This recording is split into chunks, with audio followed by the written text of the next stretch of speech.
Rodgers has agreed to a one-year deal with the Pittsburgh Steelers after months of uncertainty about his future. According to Adam Schefter, Mike Tomlin was a major factor as to why Rodgers ended up in Pittsburgh. The head coach, a big draw for the future Hall of Famer, and he's happy to work within Rodgers' timeline. Bringing in someone who won a ring with the Steelers. That would be Ryan Clark, and a lifelong Steelers fan. That would be Stephen A. Smith. Hi, guys. Stephen A., tell me this. Does Aaron Rodgers or Mike Tomlin have more at stake this season? For me personally, I think it's Mike Tomlin. Because I think the die has been cast on Aaron Rodgers. We know, RC has made sure we know, that Aaron Rodgers is not what he used to be. That he's no longer that MVP caliber player. That the violins bring him out, the swan song is near. You know, we'll be writing his football epitaph sometime shortly. Ryan Clark has done a very, very skillful, astute job of highlighting those facts. He's not wrong. But when we look at Mike Tomlin, we say he's great. All of us feel he's great. We know how motivational and inspirational he is. I personally love the man. I've known him for years. RC has a much closer relationship with him. We know what this man has done, and in 18 years, he's never had a losing season. You just sit up there and you marvel at some of the things, because there were years we thought that the Steelers would nosedive, and he never let it happen. The man is a special man, and the man is a special coach. But we have to look at the stats in this regard. The Steelers have not won a playoff game since 2016. Not one playoff game. Ladies and gentlemen, that's 9 years. For a franchise that is associated with championships, 6 to count them, okay? That's what they're associated with. And when you haven't won a playoff game in 9 years, and when you've seen one franchise after another find a quarterback, but yet you're incapable of doing so, that's problematic. And so even though Aaron Rodgers is no savior, in the same breath, if you let Russell Wilson and Justin Fields walk out the door, Aaron Rodgers had damn well better be better than what they were. They got you to the playoffs. Justin Fields won games for you early. Russell Wilson won games for you midway through the season. They nosedived the last 5 games of the season, and then they lost in the playoffs, so that's 6 consecutive losses. You look at all of those things, and you say, wait a minute, that's not something that can happen again. And so I think that we'll be looking at Mike Tomlin differently if this Pittsburgh Steelers team is, dare we say, even worse than we thought. That cannot happen. And he still has the same allure and the same stature that he once had. You know, Stephen A. is one of those people that when he loves you, he'll still set you up, right? So he set me up before I started talking to say all the things I said about Aaron Rodgers' career coming to its end. But that part is true. Aaron Rodgers' legacy is also secure, right? He's one of the best quarterbacks that have ever played this game. Physically, in the top 2 throwers of the football, if not just number 1 alone, with Patrick Mahomes that I've ever seen, that I've ever played against. And so I think who Aaron Rodgers is and what we believe him to be has been sealed. It's not that way with Mike Tomlin. And before I get into it, and I try to be quicker, is that I legitimately love Mike Tomlin. Not a mythical love, not a metaphorical love looking from the outside in. He is truly my friend. He's my brother. And even with that, I could say something has to change.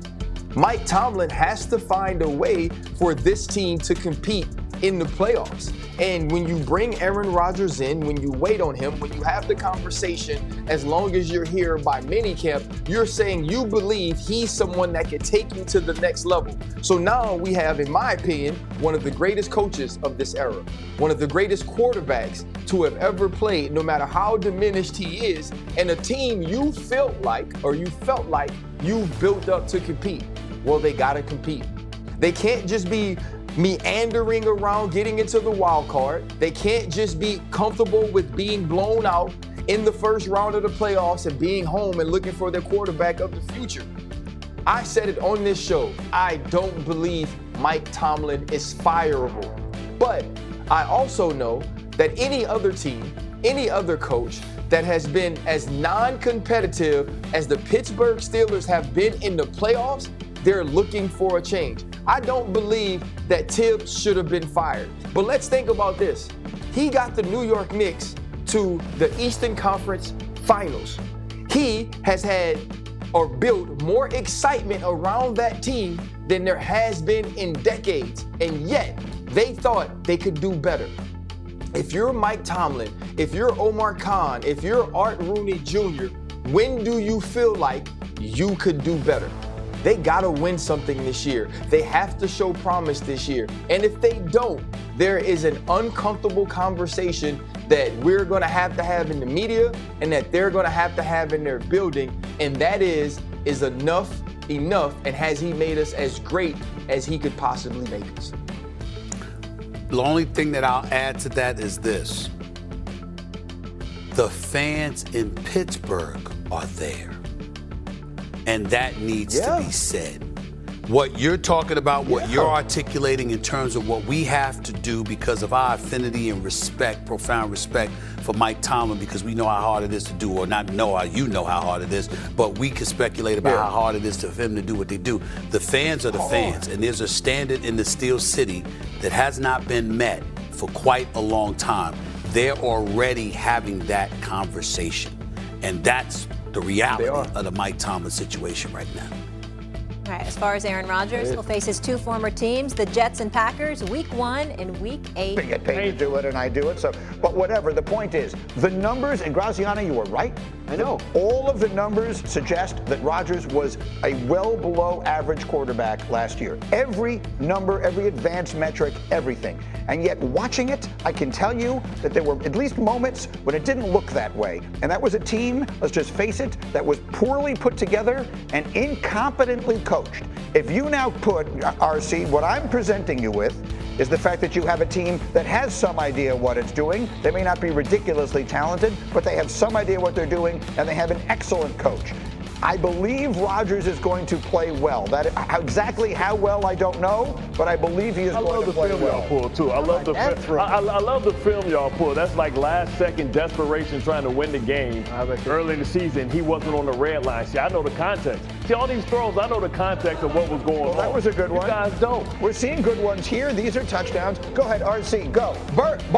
Bart, everybody knows the context of the red line because everybody knows that Aaron Rodgers went to the post-game interview and he threw his wide receiver under the bus. You don't have to watch every snap, which also, I don't work for the Jets. I watch every snap too, Bart. That is not a flex. We've all seen it. You can go to the end of the season. You can think about every Jacksonville. Snap. You watch can think about Miami, the way that he threw the ball against those two teams. And you feel good about it. But that's not what we saw the entire season. And so we can't sit here on TV and say that he's the Aaron Rodgers of old, or that he was even the Aaron Rodgers that left Green Bay to go to New York. You're not getting the 4-time MVP. And even as much as we can say about the New York Jets and how they were constructed, they also had Devontae Adams and Garrett Wilson. You don't have that with the Pittsburgh Steelers. George Pickens is gone. So all these things are right. The point is, there's a variety of ways of looking at this also. Let me make an analogy here, okay? Jet fans walk up to me in the street every single day, and they're Justin Fields. I'm not excited about Justin Fields. You know what my answer is? I've looked into it. Josh Allen was not available. You can only choose amongst the options that are presented to you. Of the options the Steelers had from the moment Matthew Stafford didn't come there, to me, this is overwhelmingly the best they could do. You were at the draft. You saw like almost no one get picked high at the quarterback position, right? This was not a good year to need a quarterback. Right. So I don't fault the Steelers for going this way. What I do want to